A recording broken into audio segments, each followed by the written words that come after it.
करीम व बिवजहिल करीम व सुल्तानिहिल कदीम मिनश्शैतानिर रजीम बिस्मिल्लाहिर रहमानिर रहीम। फमन खाफ मिन मूसिन जनफन औ इस्मन फ़अस्लह बैनहुम फ़ला इस्मा अलैहि इन्नल्लाह गफूरुर रहीम। या अय्युहल्लज़ीना आमनू कुतिबा अलैकुमुस्सियाम कमा कुतिबा अलल्लज़ीना मिन क़ब्लिकुम लअल्लकुम तत्तक़ून अय्यामम मादूदात फमन कान मिनकुम मरीज़न औ अला सफ़रिन फ़इद्दतुम मिन अय्यामिन उख़र व अलल्लज़ीना युतीक़ूनहु फ़िद्यतुन तआमु मिस्कीन फ़मन ततव्वा खैरन फ़हुव खैरुल लह व अन तसूमू खैरुल लकुम इन कुंतुम तालमून। सदक़ल्लाहुल अज़ीम व सदक़ रसूलुहुन नबियुल करीम व नहनु अला ज़ालिका लमिनश शाहिदीन वश्शाकिरीन वल्हम्दुलिल्लाहि रब्बिल आलमीन। या अय्युहल्लज़ीना आमनू, ए ईमान वालो, कुतिबा अलैकुमुस्सियाम, तुम पर रोज़े फ़र्ज़ किए गए हैं। कमा कुतिबा अलल्लज़ीना मिन क़ब्लिकुम, जैसे फ़र्ज़ किए गए उन लोगों पर जो तुमसे पहले थे। लअल्लकुम तत्तक़ून, ताकि तुम मुत्तकी बन जाओ, परहेज़गार बन जाओ। अय्यामम मादूदात, गिनती के चंद दिन। फ़मन कान मिनकुम मरीज़न, पस जो शख्स तुम में से बीमार हो इन दिनों में, औ अला सफ़रिन, या मुसाफ़िर हो, फ़इद्दतुम मिन अय्यामिन उख़र, तो पस वो शुमार करे दूसरे दिनों में, यानी इन दिनों को शुमार करके रखे। व अलल्लज़ीना युतीक़ूनहु, और उन लोगों पर जो ताकत रखते हैं रोज़े की। फ़िद्यतुन तआमु मिस्कीन, फ़िदिया है एक मिस्कीन का खाना। फ़मन ततव्वा खैरन, पस जो शख्स खुशी से करे कोई नेकी, फ़हुव खैरुल लह, तो उसमें इसके लिए बेहतरी है। व अन तसूमू खैरुल लकुम, अगर तुम रोज़ा रखो तो ये भी बेहतर है तुम्हारे लिए। इन कुंतुम तालमून, अगर तुम जान लो। कुरान करीम की साबिक़ा आयात के अंदर अल्लाह ताला ने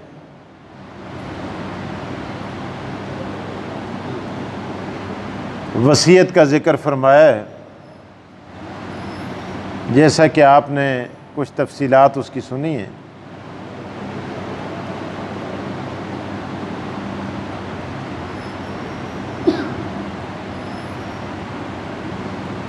मौत के वक्त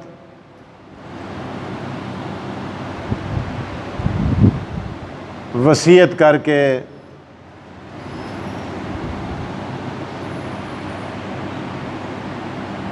उन वरसा का तज़किरा करना जो वरसा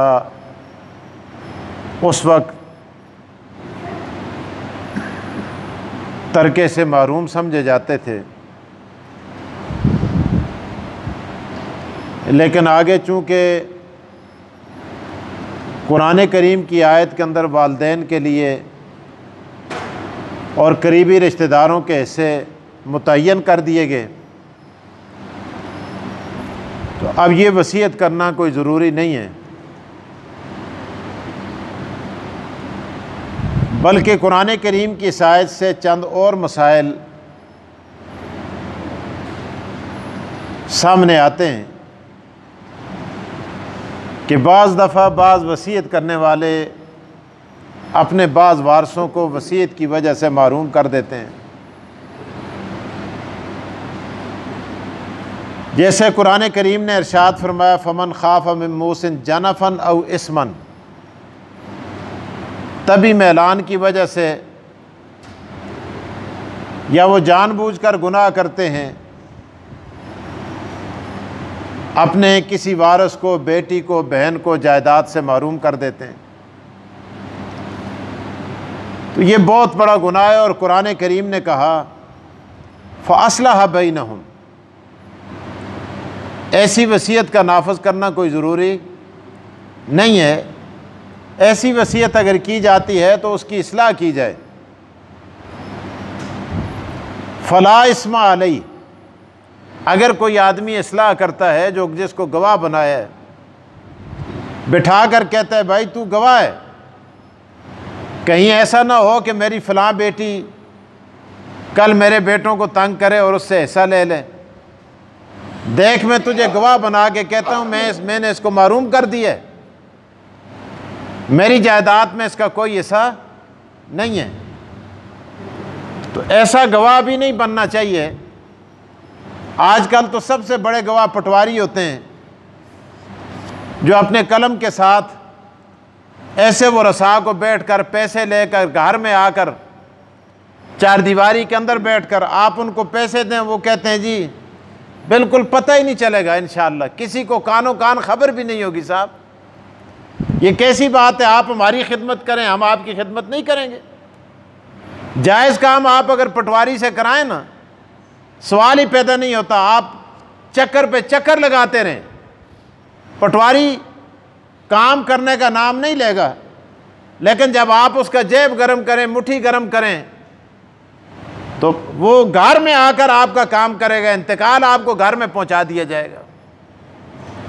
अल्लाह ताला ने कुरान करीम के इन आयात के अंदर ये इरशाद फरमाया कि ऐसे गवाह, ऐसे लोग यहाँ इंतहाई ख़तरनाक डगर पर खड़े हैं, और जो लोग जितने हज़रात उसके अंदर मुलव्वस होते हैं वो सब कल क़यामत के दिन मुजरिमों के कटहरे के अंदर खड़े होंगे।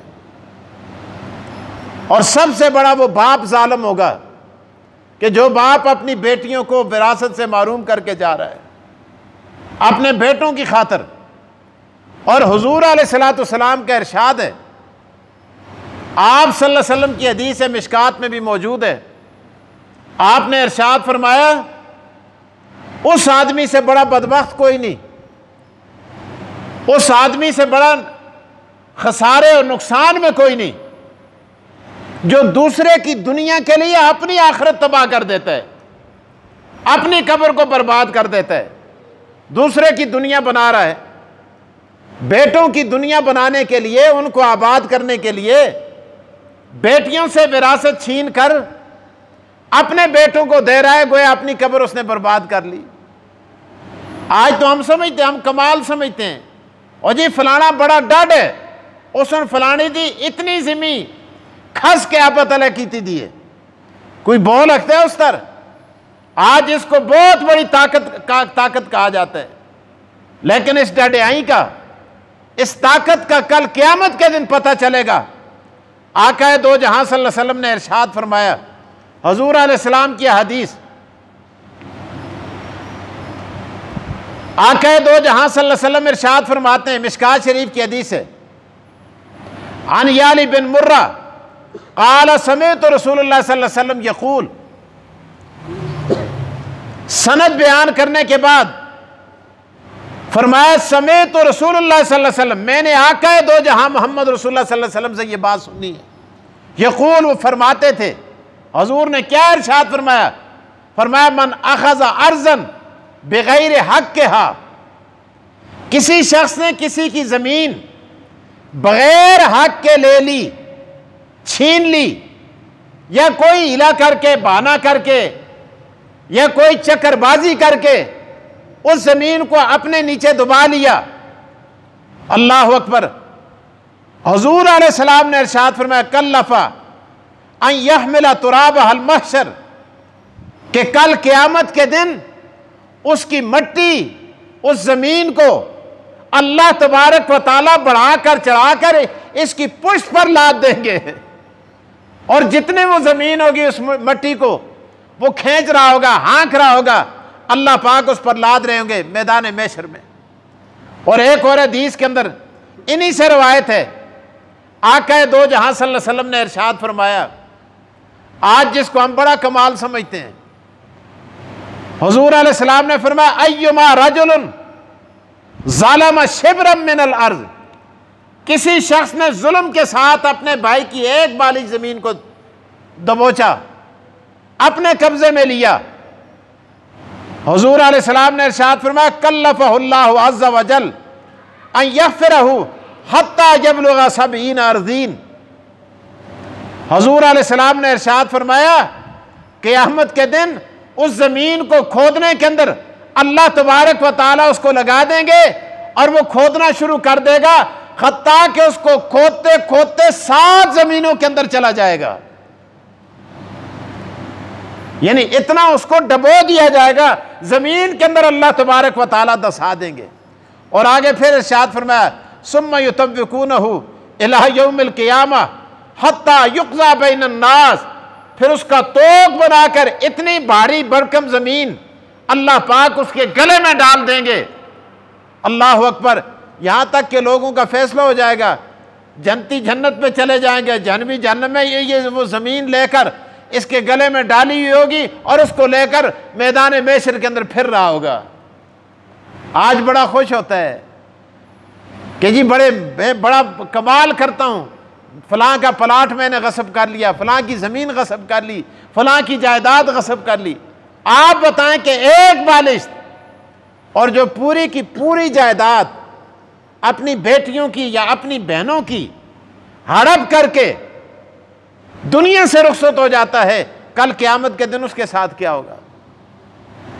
एक और हदीस नबी अकरम सल्लल्लाहु अलैहि वसल्लम ने इरशाद फरमाया, मिशकात और इब्न माजा में यह हदीस मौजूद है। अन अनस क़ाल क़ाल रसूलुल्लाह सल्लल्लाहु अलैहि वसल्लम, हज़रत अनस से रवायत है, फरमाते हैं नबी अकरम सल्लल्लाहु अलैहि वसल्लम ने इरशाद फरमाया, अल्लाहु अकबर, मन क़ता मीरास वारिसिही क़ता अल्लाहु मीरासहु मिनल जन्नत यौमल क़ियामा। जिसने किसी वारिस की मीरास से ऐसा काटा, अल्लाह तबारक व तआला जन्नत से उसकी जन्नत की मीरास से उसका नाम मुनक़ते फरमा देंगे। नमाजें भी होंगी, रोज़े भी होंगे, ज़कातें भी होगी, हज भी होंगे, उम्रे भी होंगे, चाश भी होगी, अवाबीन भी होगी, तहज्जुद भी होंगे, नवाफल भी होंगे, ज़िक्र भी होगा, अज़कार भी होगा।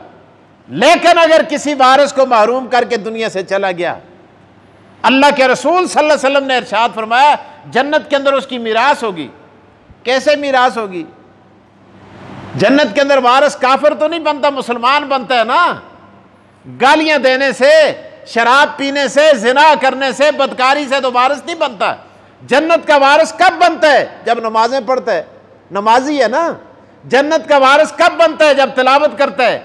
जन्नत का वारिस कब बनता है? जब नवाफल पढ़ता है। जन्नत में विरासत तब मिलती है इंसान को, वारिस तब बनता है जब हज करते हैं, उम्रे करते हैं, नेकियां करते हैं, जिक्र अज़कार करते हैं, चिल्ले लगाता है, 40 दिन लगाता है, 4 महीने लगाता है, साल लगाता है, इल्म पढ़ता है, दीन पढ़ता है, मौलवी बनता है, फिर वो जन्नत में वारिस बनता है। वारिस बना है ना जन्नत में, तो जन्नत में वारिस बन गया, विरासत जन्नत में है। लेकिन यहां अपनी बेटी को महरूम करके दुनिया से रुखसत हो गया, सारा माल बेटों को दे दिया। भाई है तो उसने बहनों को महरूम कर दिया जायदाद से, आंखें निकालता है, ऐसा नहीं देता, जायदाद तकसीम करके बहनों को नहीं देता। जी मैंने जहेज दे दिया, मैंने तुम्हारी शादी करा दी, मैंने फलां कर दिया, मैंने फलां कर दिया। अगर इस तरह करके दुनिया से रुखसत हो जाता है, विरासत थी कहां? जन्नत में थी। इसने यहां विरासत खत्म की, बहन को महरूम किया, बेटी को महरूम किया। अल्लाह के रसूल ने फरमाया मैं खुदा ने जन्नत की विरासत से उसको महरूम कर दिया। चलो बात खत्म।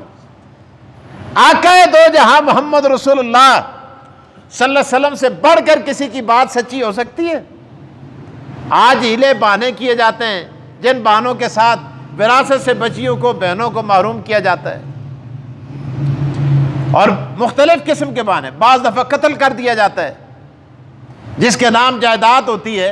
वारिस समझते हैं कि इसके मर जाने के बाद ये जायदाद मेरे कब्जे में आएगी। हमने ये भी देखा, सुनने में आया, बाज सगी औलाद ने अपने बाप को कत्ल कर दिया, ज़ेर दे दी जाती है, जादू किए जाते हैं, सेर किया जाता है, और फिर आखिरी अरबा जो नफीस किस्म का है वो वसीयत का है, वसीयत कर दी जाती है। या जिंदा होता है, इंतकाल करके दुनिया में बेटियों को महरूम करके दुनिया से रुखसत हो जाता है, गलत तहबा करके दुनिया से रुखसत हो जाता है।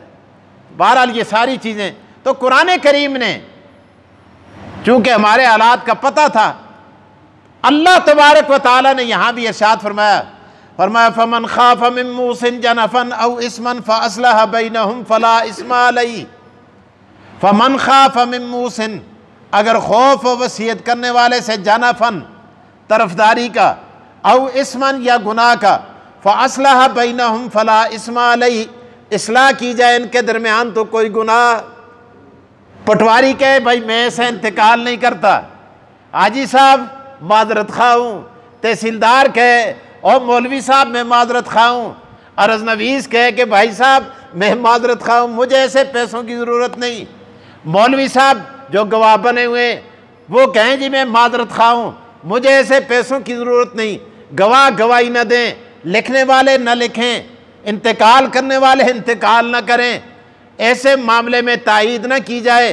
तो अल्लाह पाक फरमाते हैं फला इस्मा अलैहि, कोई गुनाह नहीं है। जब देख रहा है कि यहाँ वारिस महरूम हो रहे हैं, नज़र आ रहा है भाई, अल्लाह पाक फरमाते हैं अल्लाह अकबर, इन्नल्लाह गफूरुर रहीम, बेशक अल्लाह बख्शने वाला और रहम करने वाला है। ज़रूरी नहीं कि हर गवाही देनी है भाई। गुनाह की गवाही, अगर गुनाह की वसीयत करके जा रहा है तो फिर फरमाया तुम वहाँ गवाह न बनो। आगे अल्लाह पाक ने इरशाद फरमाया या अय्युहल्लज़ीना आमनू कुतिबा अलैकुमुस्सियाम, ए ईमान वालो पहले तुम अपने मामलात को दुरुस्त करो। जब तुम्हारे मामलात दुरुस्त हो गए, हुकूकुल इबाद ठीक हो गए, अब तुम अमाल की तरफ आओ, रोजे रखो, अल्लाह तबारक व तआला तुम्हें मुत्तकी और परहेजगार बना देगा। अल्लाह मुझे और आपको अमल की तौफीक दे। व आखिरु दावाना अनिल हम्दुलिल्लाह।